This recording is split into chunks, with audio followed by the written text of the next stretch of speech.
നിങ്ങൾ ഓരോരുത്തരും അള്ളാഹുവിന്റെ മണ്ണിൽ നിന്നാണ് വന്നതെങ്കിൽ അതേ മണ്ണിലേക്കുള്ളൊരു യാത്ര തന്നെയാണ് അള്ളാഹു തആല നിശ്ചയിച്ചിട്ടുള്ള ഈ ജീവിതം.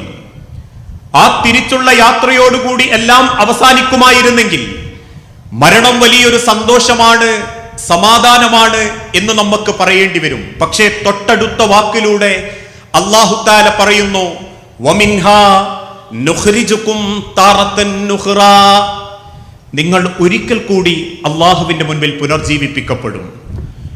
ഒരു മുസ്ലിം സമൂഹത്തിന്റെ വിശ്വാസിയുടെ ഏറ്റവും വലിയ ഭാഗം ഈ ലോകത്ത് ജീവിച്ചു തീർക്കുന്ന കാലങ്ങൾ അത്രയും ചോദ്യം ചെയ്യപ്പെടാനുള്ളതാണ് എന്ന ചിന്ത.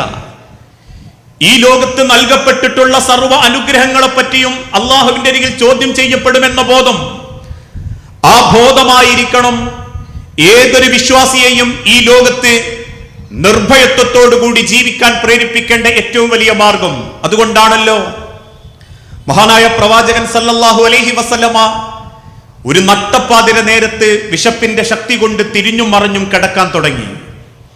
അള്ളാഹുവിന്റെ ഹബീബിന്റെ സങ്കടത്തെക്കാൾ ഏറെ സങ്കടപ്പെടുന്നുണ്ട് ഭാര്യ ആയിഷ ബീവി റളിയല്ലാഹു തആല അൻഹയും മകള് ഫാത്തിമ ബീവി റളിയല്ലാഹു അൻഹയും. മൂന്നു പേരും വിശപ്പിന്റെ ശക്തി കൊണ്ട് വീട്ടിന്റെ അകത്തങ്ങനെ സങ്കടം കൊണ്ട് കഴിഞ്ഞുകൂടുമ്പോ തന്റെ ഭാര്യയുടെയും മകളുടെയും പട്ടിണിയോടൊപ്പം സ്വന്തം പട്ടിണിയൊന്നു മാറ്റാൻ അള്ളാഹുവിന്റെ പ്രവാചകൻ സല്ലല്ലാഹു അലൈഹി വസല്ലമ വീട്ടിന്റെ പുറത്തേക്കിറങ്ങി. ആ നട്ടപ്പാതിര നേരത്ത് ഇരുട്ടത്ത് മദീനയിലെ തെരുവിലൂടെ നടന്നു പോകുമ്പോ അതേ ഇരുട്ടിലൊരാൾ എതിരെ വരുന്നത് കണ്ട അള്ളാഹുവിന്റെ ഹബീബായ നബി തങ്ങൾ ചോദിക്കുന്നുണ്ട്, ആരാണയാൾ? നീ ആരാണെന്നുറക്കെ വിളിച്ചു ചോദിക്കുമ്പം എതിരെയുള്ള മനുഷ്യൻ അല്പ വെളിച്ചത്തിലേക്ക് മാറി നിന്നിട്ട് പറഞ്ഞു, അന അബൂബക്കർ സിദ്ദീഖ്, റസൂലേ ഞാൻ അബൂബക്കർ സിദ്ദീഖാണ്. അള്ളാഹുവിന്റെ റസൂൽ സല്ലല്ലാഹു അലൈഹി വസല്ലമ ചോദിക്കുന്നുണ്ട്, അബൂബക്കറെ ഈ സമയത്ത് താങ്കൾ എന്തിനാ പുറത്തിറങ്ങിയത്? സിദ്ദീഖുൽ അക്ബർ റളിയല്ലാഹു അൻഹുവിന്റെ തിരിച്ചുള്ള മറുപടി, വിശപ്പ് കൊണ്ടാണ് നബിയെ, പട്ടിണി കൊണ്ടാണ് റസൂലേ.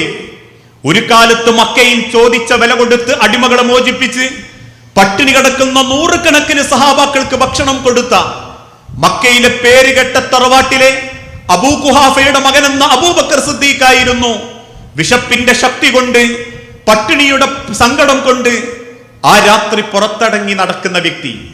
അള്ളാഹുവിന്റെ പ്രവാചകനോടൊപ്പം സിദ്ദീഖുൽ അക്ബർ റളിയല്ലാഹു അൻഹുവും മുന്നോട്ട് നടക്കാൻ തുടങ്ങി. ഒരൽപ്പം മുൻപിലേക്ക് എത്തിയപ്പോൾ വീണ്ടും എതിരെ ആരോ ശബ്ദം കേട്ടപ്പോ അള്ളാഹുവിന്റെ ഹബീബായ നബി തങ്ങൾ ഉറക്കെ ചോദിച്ചു, ആരാണ്? വെളിച്ചത്തിലേക്ക് വന്ന സ്വഹാബിയുടെ മറുപടി, അന ഉമർ ഇബ്നുൽ ഖത്താബ്, റസൂലേ ഖത്താബിന്റെ മകൻ ഉമറാണ് ഞാൻ. റസൂലുള്ള ചോദിച്ചു, എന്താ ഉമറെ ഈ സമയത്ത് ഇവിടെ? സിദ്ദീഖുൽ അക്ബർ റളിയല്ലാഹു അൻഹുവിനോടൊപ്പം അള്ളാഹുവിന്റെ റസൂലിന്റെ മുഖത്തേക്ക് നോക്കി ഉമർ ഇബ്നുൽ ഖത്താബ് തിരിച്ചു പറഞ്ഞ മറുപടി, അള്ളാഹുവിന്റെ റസൂലേ പട്ടിണി കൊണ്ട് വയ്യ നബിയെ, ഉറക്കം വരുന്നില്ല. ഒരു കാലത്ത് 200 ഒട്ടകങ്ങൾക്ക് വേണ്ടി അള്ളാഹുവിന്റെ റസൂലിന്റെ തലയറുക്കാൻ വന്ന, അന്നത്തെ കാലഘട്ടത്തിൽ മക്കയിൽ ആര് പേര് കേട്ടാലും കിടുകിട വിറച്ചിരുന്ന ഉമർ റളിയല്ലാഹു അൻഹു അള്ളാഹുവിന്റെ റസൂലിന്റെ അരികിൽ വന്നിട്ട് പറഞ്ഞു, റസൂലേ പട്ടിണി കൊണ്ട് ഉറക്കം വരുന്നില്ല റസൂലേ. 3 പേരും കൂടി മുൻപോട്ട് നടക്കുമ്പോ ഒരൽപ്പം വെളിച്ചം കാണുന്ന വീട്ടിന്റെ മുറ്റത്ത് ചെന്ന് ഉറക്ക അള്ളാഹുവിന്റെ റസൂലുള്ള സലാം പറയും. 3 തവണ സലാം പറഞ്ഞിട്ടും മടക്കാതായപ്പോ തിരിച്ചിറങ്ങിപ്പോരുന്ന സമയത്ത് വാതിൽ തുറന്നിട്ട് ആ മനുഷ്യൻ പറയും, അള്ളാന്റെ റസൂലെ വീട്ടിൽ ആളുണ്ട്, പിന്നെന്തുകൊണ്ടാ നീ സലാം മടക്കാതിരുന്നത്? ആ സ്വഹാബിയുടെ മറുപടി, അള്ളാഹുവിന്റെ റസൂലെ നിങ്ങൾ വന്നത് വിശന്നിട്ടാണെന്നും ഭക്ഷണത്തിനാണെന്നും എനിക്കറിയാം. എന്റെ വീടാകമാനം ഞാൻ അരിച്ചു പെറുക്കി നോക്കിയിട്ട് എനിക്കൊരു കാരക്ക മാത്രമേ കിട്ടിയിട്ടുള്ളൂ. ആ കാരക്ക എടുക്കാനുള്ള സമയമായിരുന്നു ഞാൻ നിങ്ങളിൽ നിന്ന് അല്പസമയത്തേക്ക് മാറി നിന്ന സമയം.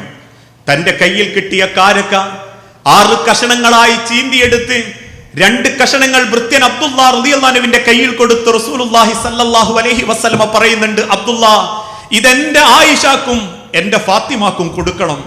ബാക്കിയുള്ള ഒരു കഷണമെടുത്ത് ആകാശത്തേക്ക് ഉയർത്തിപ്പിടിച്ച് അള്ളാഹുവിന്റെ ഹബീബായ നബി തങ്ങൾ കരയുമ്പോ കണ്ടു നിൽക്കുന്ന സഹാബാക്കളും അള്ളാഹുവിന്റെ പ്രിയപ്പെട്ട സിദ്ദീഖുൽ അക്ബറും ചോദിച്ചു, എന്തിനാ റസൂലേ സങ്കടം? പട്ടിണിയോണ്ടാണോ നിങ്ങൾ കരയുന്നത്? റസൂലുള്ള തിരിച്ചു പറഞ്ഞു, അല്ല അബൂബക്കറെ, വല്ലാഹി വല്ലാഹി സുമ്മ ലതുസ്അലുന്ന യൗമഇദിൻ അനിൻ നഈം, അല്ലാഹുവാണേ സാക്ഷി, ഈ കാരക്കയുടെ കഷണത്തെ കുറിച്ച് പോലും അള്ളാഹു ചോദിക്കുമ്പോ ഞാൻ അതിനു മറുപടി പറയണം എന്ന് ചിന്തിക്കുമ്പോ എനിക്ക് സങ്കടം സഹിക്കാൻ പറ്റുന്നില്ല അബൂബക്കർ. ഈ ലോകത്ത് പടച്ച റബ്ബ് എത്ര കാലം നമുക്ക് തന്നോ, ആ കാലങ്ങളുടെ നിമിഷങ്ങളെ പറ്റിയുള്ള ചോദ്യത്തിന് ആ മനുഷ്യരെ മരണം. അല്ലാതെ നമ്മളെ കുടുംബക്കാരെ സങ്കടപ്പെടുത്താൻ വേണ്ടിയിട്ടല്ല, നമ്മളെ മക്കളെ യത്തീമക്കളാക്കാൻ വേണ്ടിയിട്ടല്ല, നമ്മളെ ഭാര്യയെ വിധവയാക്കാൻ വേണ്ടിയിട്ടല്ല, നമ്മളെ മാതാപിതാക്കളെയും കുടുംബത്തെയും നിത്യ സങ്കടത്തിലേക്ക് തള്ളിവിടാൻ വേണ്ടിയിട്ടല്ല മരണം. വല്ലാഹി അള്ളാഹു നൽകിയ ഓരോ അനുഗ്രഹങ്ങളെ പറ്റിയും ചോദ്യം ചെയ്യപ്പെടാൻ വേണ്ടിയാണ് മരണം. ആ മരണം എന്നെയും നിങ്ങളെയും തേടുന്നതിന്റെ മുൻപ്, അള്ളാഹുവിന്റെ അരികിലേക്ക് തിരിച്ച് യാത്രയാകുന്നതിന്റെ മുൻപ്, ഈ ലോകത്ത് അള്ളാഹു നമുക്ക് നൽകാൻ ഉറപ്പുണ്ടെന്ന് വിശ്വസിപ്പിച്ചേൽപ്പിച്ച നിർഭയത്വമുള്ള ഒരു വിശ്വാസത്തിന്റെ ഉടമകളാകാൻ സാധിക്കുക എന്നതാണ് ഒരു വിശ്വാസി നേടിയെടുക്കേണ്ട ഏറ്റവും വലിയ സമ്പത്ത്. അള്ളാഹുവിന്റെ പ്രവാചകന്റെ ജീവിതത്തിൽ നിന്ന് സഹാബത്ത് നേടിയ നിർഭയത്വം, അള്ളാഹുവിന്റെ റസൂലുള്ളാന്റെ കൽപ്പനകളിൽ നിന്ന് സഹാബത്ത് നേടിയെടുത്ത നിർഭയത്വത്തിന്റെ വിശ്വാസം ആലോചിച്ചു നോക്കൂ. ഒരു കാലഘട്ടത്തിൽ മക്കയിലുണ്ടായിരുന്ന നിരവധി അന്ധവിശ്വാസങ്ങളിലും അനാചാരങ്ങളിലും ജീവിച്ച് രാത്രികാലങ്ങളിൽ പുറത്തിറങ്ങാൻ മടിച്ച് യാത്രക്കിടയിൽ പോലും പക്ഷികളുടെ കരച്ചിലുകൾ കേട്ട് ഭയപ്പെട്ടിരുന്ന മക്കയിലെ ആളുകളെ ഏകനായ അള്ളാഹുവിങ്കലേക്ക് ചേർത്ത് നിർത്തി ലോകത്തെ ഏറ്റവും നല്ല വിശ്വാസികളാക്കി മാറ്റിയ അള്ളാഹുവിന്റെ നിർഭയത്വത്തിന്റെ വിശ്വാസം പിന്നീട് അങ്ങോട്ട് ചുട്ടുപഴുത്ത മണലാരണ്യത്തിൽ മലർത്തിക്കിടത്തി നെഞ്ചത്ത് വലിയ പാറക്കല്ലുകൾ വെച്ച് ചാട്ടവാറുകൊണ്ട് തല്ലുകിട്ടുമ്പോ തന്റെ ശരീരത്തിലെ രക്തത്തുള്ളികൾ തെറിച്ചു പോകുന്നത് കണ്ടാൽ പോലും അല്ലാഹു അക്ബർ എന്ന് പ്രഖ്യാപിച്ച നിർഭയത്വത്തിന്റെ വിശ്വാസം, ആ വിശ്വാസം നമുക്കുണ്ടാകണമെങ്കിൽ അള്ളാഹുവിന്റെ വിശുദ്ധ ഖുർആൻ പഠിപ്പിച്ചതുപോലെ റബ്ബിലേക്ക് തവക്കുല് ചെയ്ത് ആ റബ്ബിനെ അറിഞ്ഞ് ജീവിക്കാൻ നമുക്ക് സാധിക്കണം. ജീവിതത്തിൽ എന്ത് പ്രതിസന്ധി വന്നാലും, ഏതൊക്കെ പ്രയാസങ്ങളിലൂടെ മുൻപോട്ട് പോകേണ്ടി വന്നാലും അള്ളാഹുവിനെ മാത്രം ആരാധിക്കുകയും ആ റബ്ബിൽ മാത്രം വിശ്വാസമർപ്പിക്കുകയും ആ റബ്ബിനോട് പ്രാർത്ഥിക്കുകയും റബ്ബിന്റെ മുൻപിൽ സുജൂദ് ചെയ്യുകയും ചെയ്യുന്ന ചരിത്രം. അതുകൊണ്ടായിരുന്നു അള്ളാഹുവിന്റെ റസൂൽ സല്ലല്ലാഹു അലൈഹി വസല്ലമ മക്കയിൽ പ്രബോധനത്തിനിറങ്ങുമ്പോ അന്ന് മക്കക്കാരുടെ സ്വഭാവം എന്തായിരുന്നു? നമ്മൾ ചിന്തിക്കുന്നത് പോലെ മക്കയിൽ അന്ന് അബൂജഹല്, അബൂ സുഫിയാൻ, അബൂലഹബ്, അബ്ദുള്ള എന്നൊക്കെ പേരുള്ള മുസ്ലിമീങ്ങൾ തന്നെയാ മക്കയിലുള്ളത്. പക്ഷെ അള്ളാഹു വിശുദ്ധ ഖുർആനിലൂടെ പറഞ്ഞു വഉഖ്റാ കാഫിറത്തുൻ, അവരിൽ പലരും പടച്ച റബ്ബിൽ പങ്കു ചേർക്കുന്നവരാ.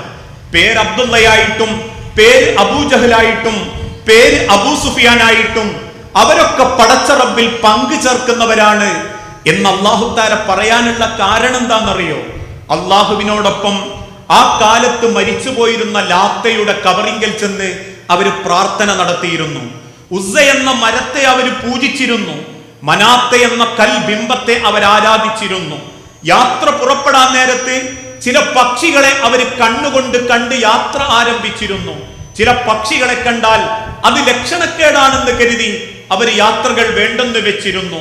പല അന്ധവിശ്വാസത്തിലും ബഹുദൈവ ആരാധനയിലും ശിർക്കൻ വിശ്വാസത്തിലും പെട്ടുകിടക്കുന്ന ആ ജനതയിലേക്കാണ് അള്ളാഹുവിന്റെ ഹബീബായ നബി തങ്ങളെ തെരഞ്ഞെടുത്ത് അള്ളാഹു പഠിപ്പിച്ചു കൊടുക്കാൻ പറയുന്നത്. വിശുദ്ധ ഖുർആൻ കൃത്യമായ ആ കാര്യത്തെ പറ്റി പഠിപ്പിച്ചു. അള്ളാഹുവിന്റെ പ്രവാചകരെ, അള്ളാഹു നിങ്ങൾക്ക് വഹീ നൽകിയിരിക്കുന്നു. ഏകനായ അള്ളാഹുവിനെ മാത്രം ആരാധിക്കുന്ന ഒരു ജനതയിലേക്ക് ആ ഉമ്മത്തിനെ ക്ഷണിക്കാൻ. അന്ന് അള്ളാഹുവിന്റെ റസൂൽ സല്ലല്ലാഹു അലൈഹി വസല്ലമ ക്ഷണിച്ചു തുടങ്ങിയതാ ആ ഉമ്മത്തിനെ.